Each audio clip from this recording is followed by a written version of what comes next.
Iran के लिए लड़ने को तैयार है चीन और रूस। उधर हड़बड़ाए ट्रंप ने आज प्रधानमंत्री मोदी को अचानक फोन लगाकर 40 मिनट तक क्या बातचीत की, लोग इसकी चर्चा कर रहे हैं। ईरान युद्ध ने ट्रंप को पूरी दुनिया के सामने एक्सपोज कर दिया है। ट्रंप जो फैसला ले रहे हैं वो बैकफायर हो जा रहा है। आप देखिए कि ट्रंप ने पहले से बंद हॉर्मुज स्ट्रेट को और बंद करने के लिए उसके आगे एक ब्लॉकेड लगा दिया, जिसका चीन ने जमकर विरोध किया। चीन ने तो ट्रंप को चेतावनी भी दे दी कि हमारे मामलों में टांग ना अड़ाओ, और अगर हमारे मामलों में टांग अड़ाओगे तो वैसे ही डील करेंगे। अगर हॉर्मुज पर अमेरिकी नाकेबंदी जारी रहती है तो जाहिर सी बात है एक नया कॉन्फ्लिक्ट देखने को मिल सकता है, एक नया मोर्चा, एक नया फ्रंट खुल सकता है। और इस बार अमेरिका के सामने ईरान नहीं होगा, ईरान तो पहले से है, इस बार चीन होगा। और वो चीन जो ईरान का भी सहयोगी है और हर हाल में हॉर्मुज को खुले रखना चाहता है। आप देखिए कि ईरान ने अमेरिका और उसके सहयोगियों के लिए हॉर्मुज बंद किया है।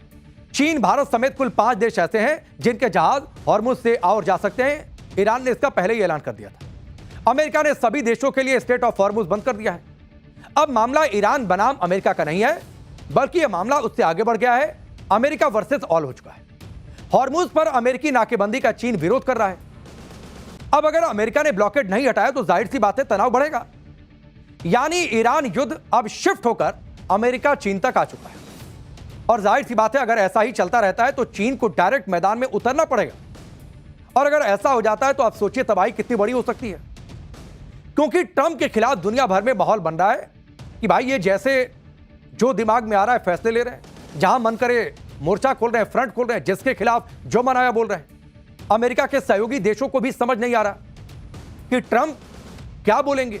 वो ये समझ रहे हैं कि ट्रंप किसी के सगे नहीं। ब्रिटेन के नेता तो ट्रंप को गैंगस्टर और भ्रष्ट तक बोल रहे हैं। हालांकि यह खबर भी आ रही है कि अमेरिका और ईरान के बीच फिर से बातचीत हो सकती है, लेकिन यह बात कब और कहां होगी, और बातचीत हो ही जाएगी तो कोई नतीजा निकलेगा, क्या होगा नहीं होगा अभी कुछ भी कंफर्म नहीं। इस बीच ट्रंप ने आज प्रधानमंत्री मोदी को अचानक से फोन कर दिया।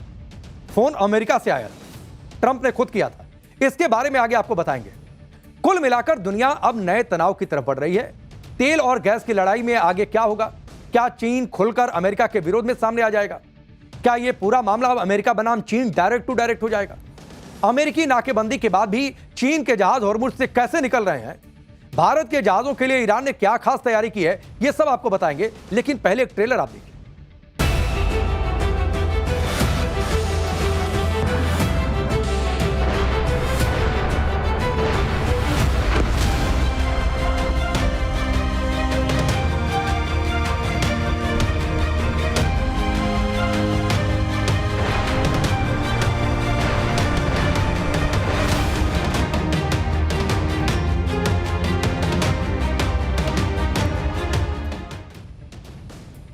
ईरान युद्ध में चीन कैसे कूद पड़ा है और कैसे अमेरिका को चुनौती दे रहा है वो आपको बताएंगे।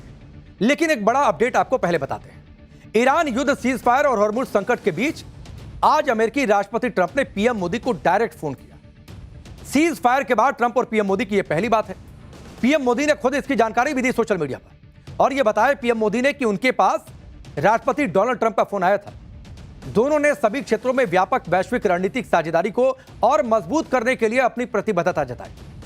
साथ ही पश्चिम एशिया की स्थिति पर भी चर्चा हुई। स्ट्रेट ऑफ हॉर्मुज को खुला और सुरक्षित रखने के महत्व पर भी जोर दिया गया। लेकिन सोचिए कि 40 मिनट तक बातचीत हुई, यह छोटा मोटा समय नहीं होता है। तो जाहिर सी बात है ट्रंप इस समय चौतरफा फंसे हुए हैं, उनको भी समझ में नहीं आ रहा है। हॉर्मुज पर ट्रंप ने अपनी चौकी लगाई और नाकेबंदी कर दी कि किसी के जहाज निकलने नहीं देंगे।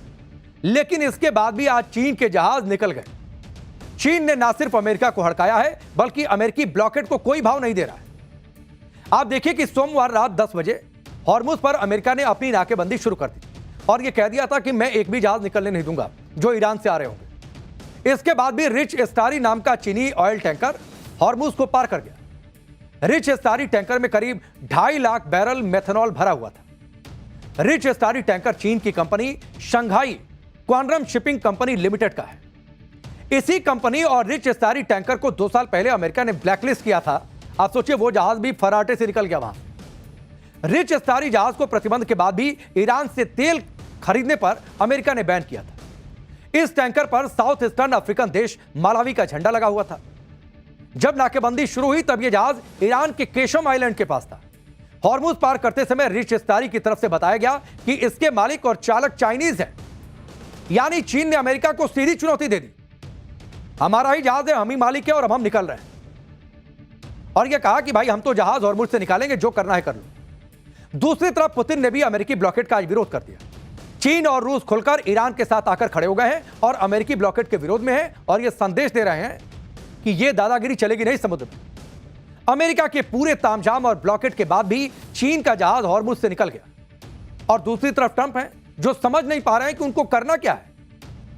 एक तरफ ट्रंप ने हॉर्मुज ब्लॉक किया है और दूसरी तरफ खुद कह रहे हैं कि जहाज आराम से निकल रहे हैं, तो ब्लॉकेट किस बात का। ट्रंप ने क्या कहा वो भी आप जानिए। हॉर्मुज में ब्लॉकेट शुरू होने के बाद कल 34 जहाज वहां से गुजरे हैं, जो हॉर्मुज बंद होने के बाद से सबसे बड़ा आंकड़ा है। तो भाई कोई पूछे कि फिर ये ब्लॉकेट किस बात का था, जब खुद बता रहे हो कि 34 जहाज निकल गए। तो क्या ट्रंप ये कहना चाह रहे हैं कि अमेरिकी नाकेबंदी की वजह से जहाज आराम से हॉर्मुज से गुजर रहे हैं, या फिर वो ये कहना चाह रहे हैं कि अमेरिका का ब्लॉकेट फेल हो गया। अब ये कोई ट्रंप से जाकर पूछे। ट्रंप भले ये साबित करने में लगे हैं कि हॉर्मुज के पास अमेरिकी नेवी होने के चलते जहाज आराम से गुजर रहे हैं, तो फिर यह भी बात कि इसको ब्लॉकेट नहीं कोई और नाम दे दीजिए। लेकिन ईरान ने इस मसले पर भी ट्रंप के मजे ले लिए। घाना में ईरान की एम्बेसी ने सोशल मीडिया पर ट्रंप को चुभने वाली बात लिख दी। क्या लिखा वो अब देख लीजिए आप। अमेरिका के ब्लॉकेट के बाद भी चीन का टैंकर हॉर्मुज से निकल गया। बिग ब्यूटीफुल शिप वाली अमेरिकी नेवी ने शिप को कई वार्निंग दी थी। शिप के कैप्टन ने सारी वार्निंग को किसी विज्ञापन की तरह स्किप कर दिया। जैसे आप YouTube पर वीडियो देखते हैं और 10 सेकंड के बाद ऑप्शन आता है राइट हैंड साइड के कॉर्नर में स्किप करने का, उसी तरीके से इसे स्किप कर दिया। हमें पता चला है कि यह ब्लॉकेट उन देशों पर लागू है जिनसे अमेरिका को डर नहीं लगता है। पहले ऐसे देशों की लिस्ट बहुत लंबी हुआ करती थी, लेकिन अब यह लिस्ट कम होती जा रही है। तो ईरान मजे ले रहा है। यानी ईरान कहना चाह रहा है कि जिन देशों से अमेरिका को डर लगता है उनके जहाज को वो रोक नहीं रहा है। हॉर्मुज में अमेरिकी नाकेबंदी के खिलाफ चीन तो खुलकर आ चुका है, दूसरी तरफ अमेरिका के सहयोगी देश भी इससे खुश नहीं है। वॉल स्ट्रीट जर्नल में एक रिपोर्ट छपी और इस रिपोर्ट के मुताबिक सऊदी अरब ने अमेरिका से कहा है कि वो हॉर्मुज पर अपनी नाकेबंदी को हटा लें। सऊदी अरब को डर है कि अमेरिकी नाकेबंदी से मामला आगे बिगड़ सकता है और इसका सबसे ज्यादा नुकसान खाड़ी देशों में ही उसी पर होगा। ईरान लाल सागर में बाब अल मंडेब को बंद करके जवाब इसका दे सकता है, यह सऊदी बता रहा है अमेरिका को। बाब अल मंडेब को बंद करने के लिए ईरानी हूती को एक्टिवेट कर सकता है, क्योंकि हूती ईरान को सपोर्ट करता है, उसके मिलिशिया के तौर पर काम करता है। ऐसा होने पर सऊदी अरब एक और ऑयल एक्सपोर्ट रूट को खो देगा। हॉर्मुज और बाब अल मंडेब के बंद होने से खाड़ी देशों का तेल एक्सपोर्ट ठप हो जाएगा और जाहिर सी बात है इसका असर उनकी इकोनॉमी पर पड़ेगा।